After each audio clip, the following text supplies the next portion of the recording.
Good to be back. Good to be back in Pensacola. It's back here for our press conference. But I see we got a couple people who come back from South Florida, both Kareth and. Obviously, it either looks like there's a crime scene here or something else is going on. We've got a lot of police department members here. Obviously, the big thing that we're starting off with today, Chief Randall's swearing-in ceremony. I see Eric back there, Chief back there. Look forward to getting him sworn in. It'll be happening today at 10:30 in council chambers located on the first floor right after this press conference here at 10:30. The ceremony will also be live streamed at cityofpensacola.com/video. There'll be council chambers. We will have overflow here in Hagler Mason if needed. There will be the public will be able to view also viewing live stream. We have several things that have been happening. Some changes. We've got some people moving up into new positions, and we've got some people leaving that we just wanted to announce what was going on. I'm pleased to announce that Brad Hyman has been selected as the city engineer. When Derek left, this left that space open. So I see some clapping back there. Very happy for Brad. He's done a great job. See him back there. So very happy for him to be city engineer now. Brad has been with the City of Pensacola for 8 years and has been the project engineer before being promoted to engineering project manager. His first day in his new role is also today. So you and Chief Randall will be starting in your new positions today. Also in the back of the room, Amy Miller is now this is her first day as Deputy City Administrator, and Clark Merritt has also been named as Interim Port Director effective today. So both of those are happening. Those are certainly some of the good news. Some of the other things that happened, we regret that we will be losing Susan Wolf, City Attorney.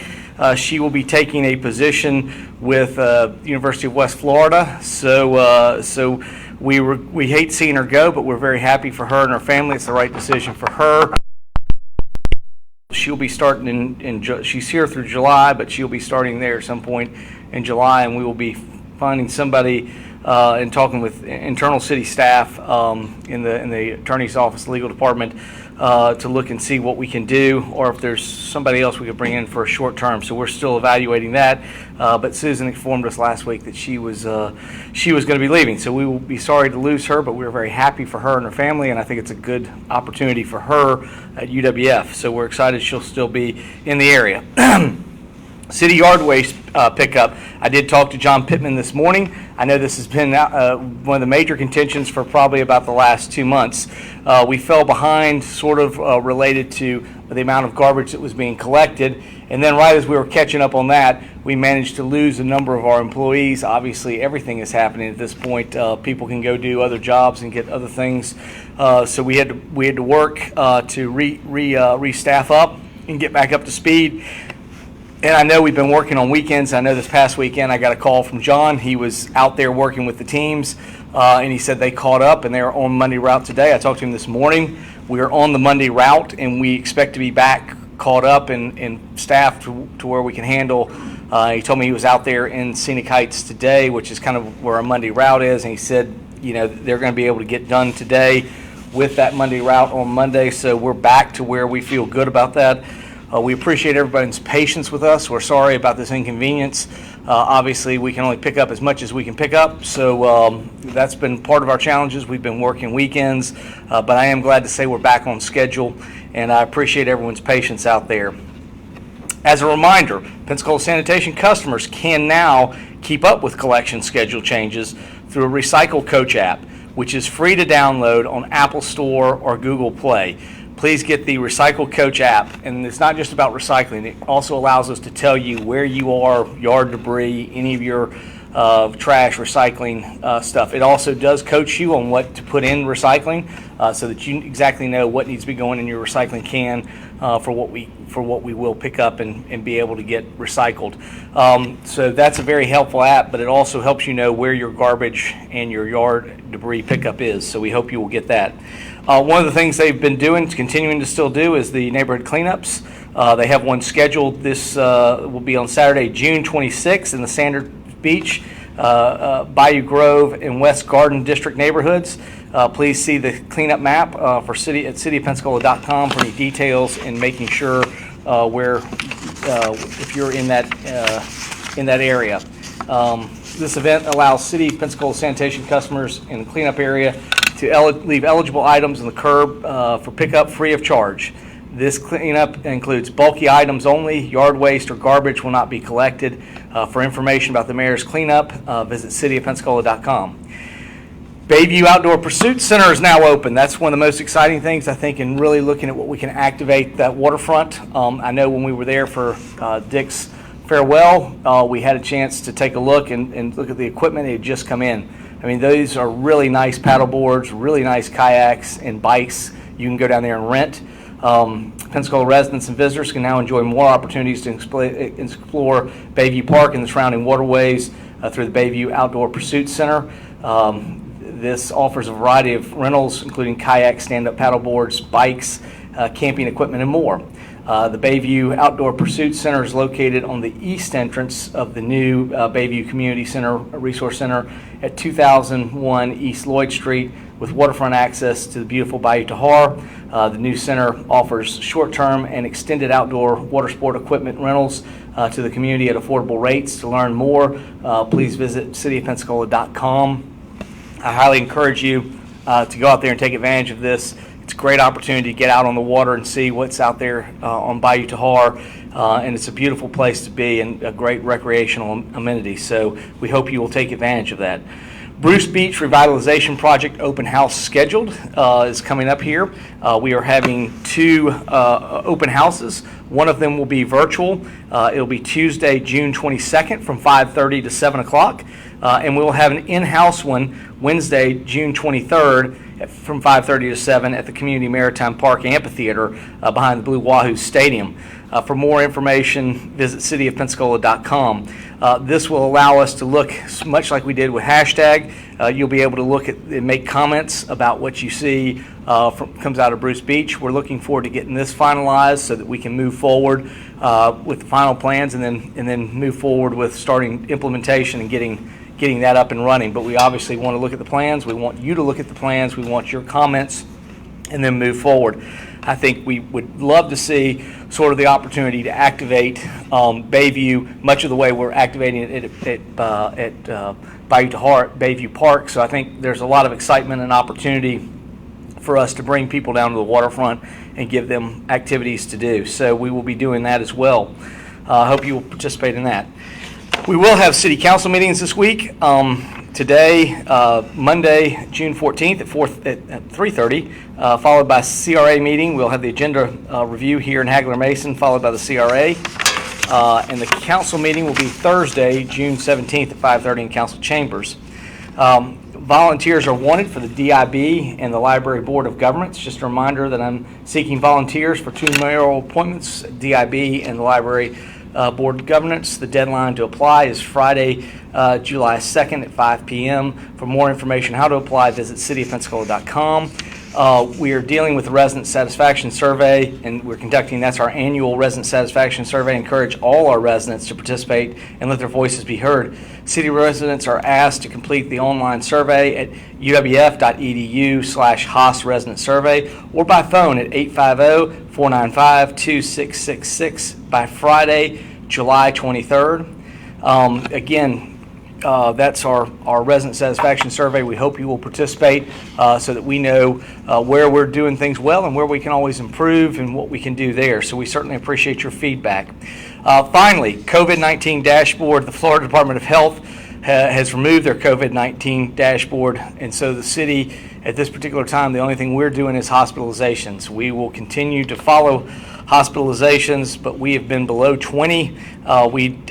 This morning I had not received information from Sacred Heart or Baptist to be able to give you what happened over the weekend, but we continue to find ourselves in a very fortunate position. We continue to be pushing vaccinations, and if you've not been vaccinated, we hope you will think about that and get that done. That's the best way to protect yourself going forward. We're certainly continuing to work with that, and we hope that we may be able to provide opportunities here at City Hall or other places now that vaccines have gotten a little bit more it's easier for people to get an appointment and opportunities. So we still hope you will seek that out and that opportunity. Lastly, I just want to come back to what we're doing today. It's incredibly important, certainly in what we do. I think, as I've told you many times, I think Pensacola Police Department is the best law enforcement agency, certainly in this Northwest Florida, South Alabama area. But I would put them up against anybody. I think they are an incredible. They're an incredible department. They do an incredible job for us, keeping us safe. But even when we're at our best, we can always be better. And I think what we are seeking to do is find opportunities to be better. We've continued to do that. We've never been afraid to evaluate ourselves through some of these things. And I know they've been challenging. We've dealt with some discussion, but I think we've been able to move forward, and we're going to make Pensacola Police Department even better, and we're going to see better days for what we're doing. I'm convinced of that.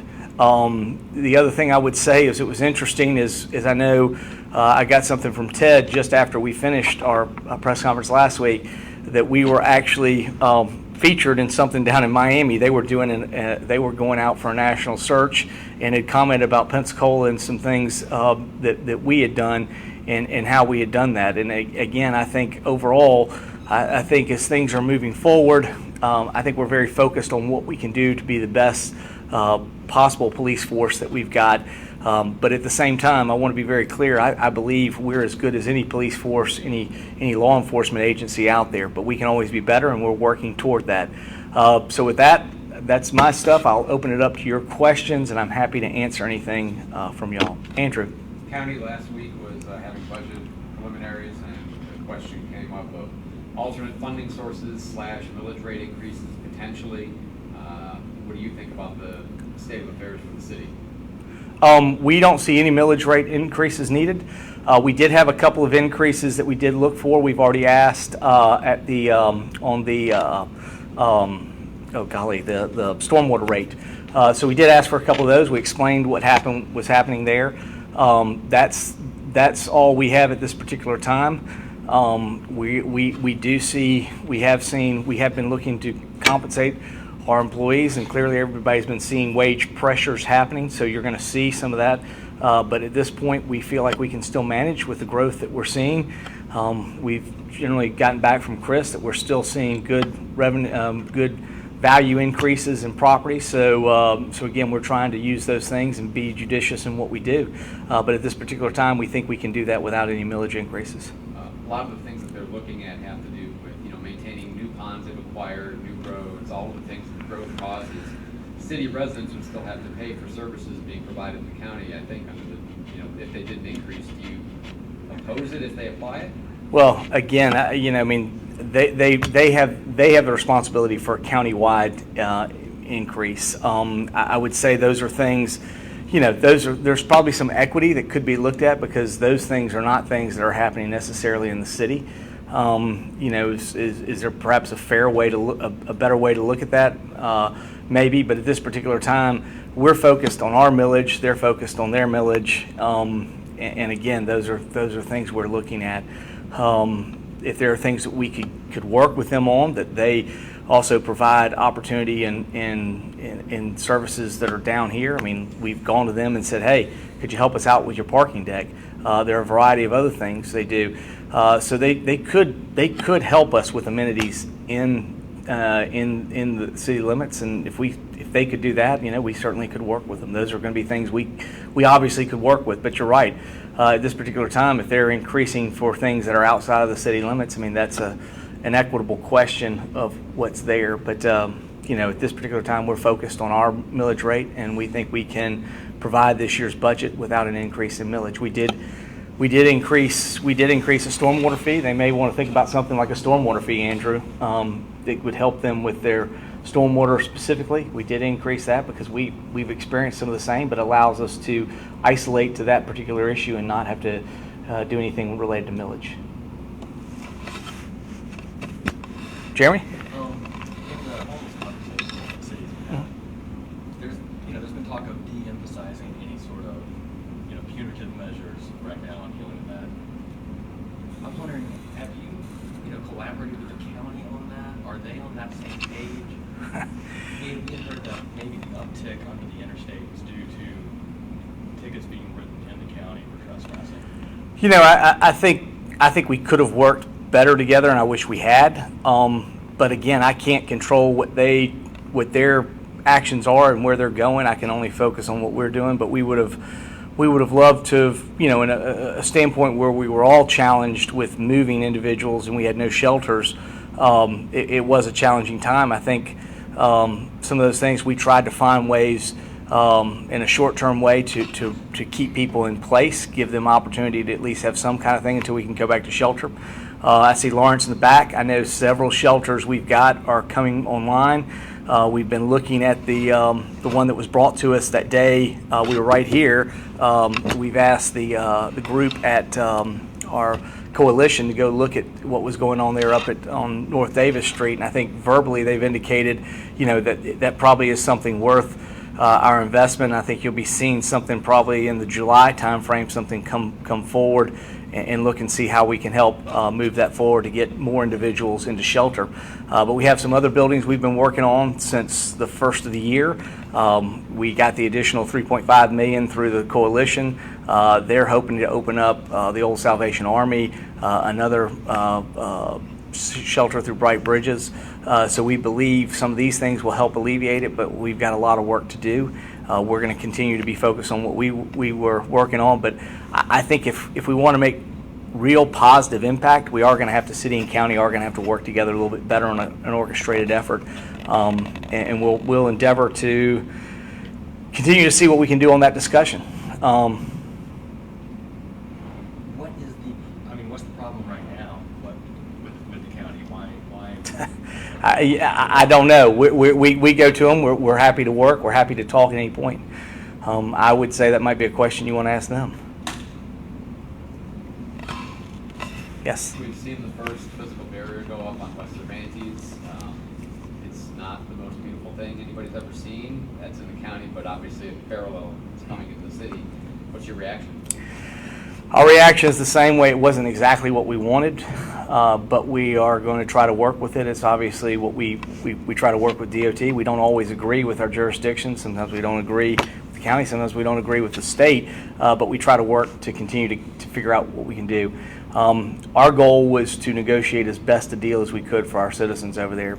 We believe the traffic signals will do a better job at slowing traffic, creating crossing opportunities, and rejuvenate some of the neighborhood commercial. I think the reason you don't have neighborhood commercial there anymore is because you got cars just flying through there. There's nobody going there to do anything because they're flying through there so fast, going from the west side to downtown. I think when we start to slow down the traffic and we see what happens, I say all you have to do is you have to look at Cervantes, East Cervantes, and you have one at MLK Alkanese, you have one at Davis, you have one at Ninth, you have one at Haines. It is, and the renaissance that has come back in commercial development in that area is very strong. So we've seen commercial activity come back because it's slower, the traffic slows down, there's opportunity at lights, and there's really a chance for people to do business rather than just fly by at high speeds. So those are things that we wanted. They will be a part of this implementation. You will see those in the city because the city asked for those things and was able to get those things in there. Were we exactly happy with the barrier? No, you were here when we went through that. I mean, we tried to soften it as much as we could to make it more landscaped, but it is what it is, and we'll have to live with it. I will say a couple of good things though. We are talking right now with DOT. And we hope there are going to be some things that we've got 2 projects in the work. Obviously, the dieting of North Palafox, north of Cervantes to the city limit. We think that could be very positive and should be fairly inexpensive. And we've got DOT looking at different ways that they can do that with some of this infrastructure money that's coming in, because all you're talking about is probably striping. So that's good. Then we're still looking at the 2-way of Davis and MLK, and the challenge is going to be what happens on the northern end. I'm not so sure that it's got to be what they designed. I think there's maybe a more simpler way to spend a little bit less money, but we'll see what happens. We're still working our way through that, and you're correct at this point. We're unfunded for that one, so we'll keep seeing what we can do and figure out what's going on. Let me also say one thing. When we talked about sad news of people leaving, I left out one person who's also in the room. Kimmy High is going to be leaving us, unfortunately. She is going to be going to Austin. She's going to be the PIO for their traffic division. So she will be moving to Austin here shortly. We will miss her. We certainly appreciate all the work that she's done. We will miss her, but I did think about that real quick as well. Somebody else who we'll be missing, but we certainly wish her the best. I think it's a career move for her and an opportunity, and we wish her the best when she goes. So we told her no, though. Now we have 2 airlines that have direct flights to Austin. So anytime she wants to come back, she can come back. I know some of you I saw were there for Spirit. We're now at 30 destinations at the Pensacola International Airport. I think that's simply amazing. From a kid who grew up here, and you had Eastern and National, and they both flew to Atlanta, 30 destinations is fairly amazing in what we're seeing there. I took my daughter there yesterday. She's going to do a summer internship abroad, and the place was packed on a Sunday. I fly out for a little trip my wife and I are going to take for Father's Day weekend. On Friday, I'm sure it will be packed. We've got lots of good things happening at the airport. But those are things that we feel very positive about. It's the same stuff we've been saying from a year ago. We said if we could just get through COVID, we've got great things happening for Northwest Florida, and I think we're seeing that everywhere we go.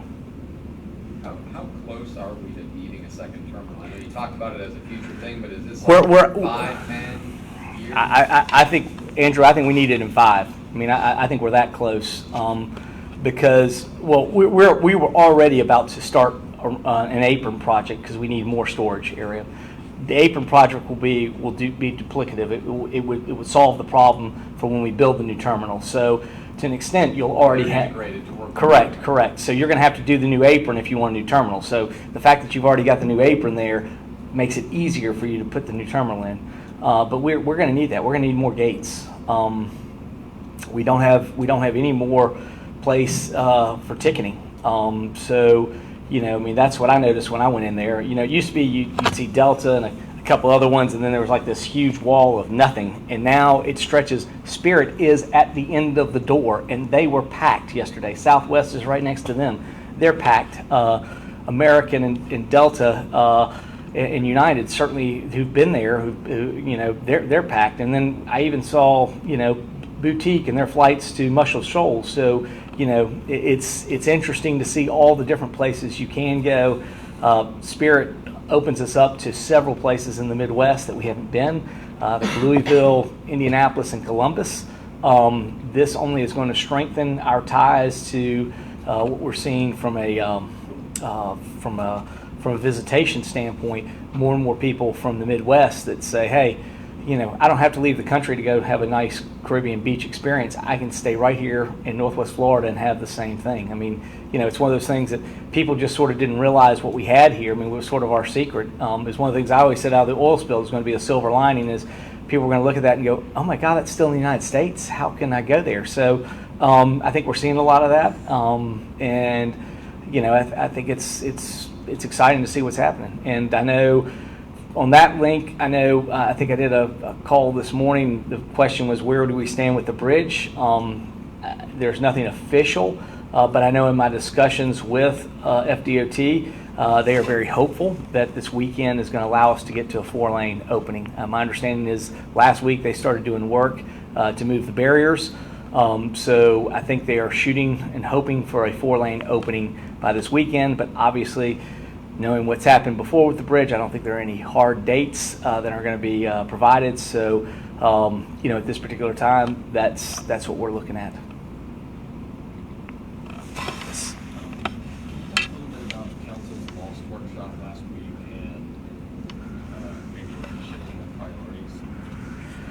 I don't see Keith here. I see Yvette here, and I will tell you, I was thankful she was there to help the council. Although my conversations with staff afterwards is we were still as confused as before we entered.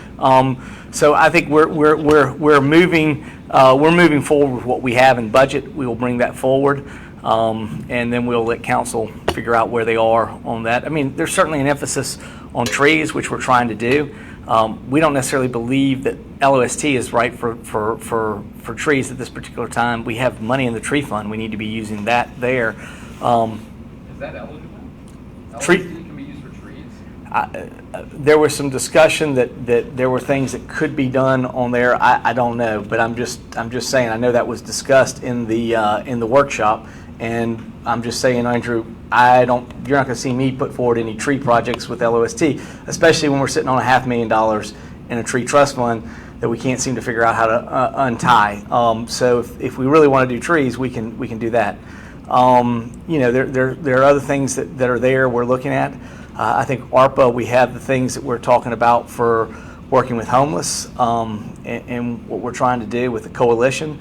I do believe you'll see us, appropriate some money in our regular general fund to deal with it. It was one of the things that came out of the recommendations with the Marbit study, and I think you will see us put something in there to deal with some kind of funding that looks at homelessness. Not just what we're doing. Marcy and her team are doing a great job. We're still working on affordable housing, but we probably also need to be looking at what we can do for homelessness in the city. And again, that was one of the recommendations that came out of the Marbit study.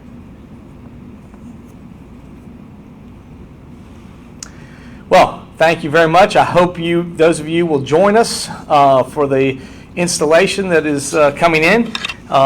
Thank you very much for being here this morning, and we look forward to seeing you downstairs afterwards. So it should be a great event. And again, very happy, good day for Pensacola Police Department. Thank you.